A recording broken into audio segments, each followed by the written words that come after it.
अस्सलामुअलैकुम, आप देख रहे हैं पादर न्यूज। मैं हूं जुमा माची।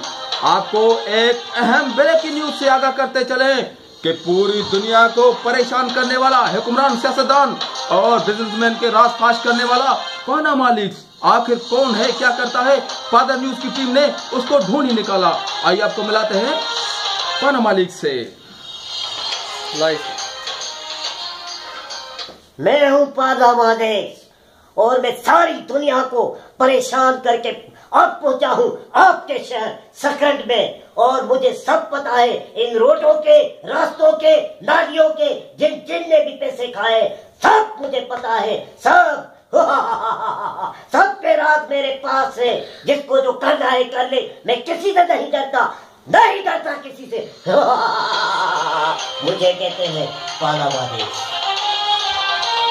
पादर न्यूज में फिलहाल इतना ही। मज़ीद खबरों और अपडेट के लिए देखते रहिए पादर न्यूज। जुम्मे माची को दीजिए इजाजत। अल्लाह निगहबान।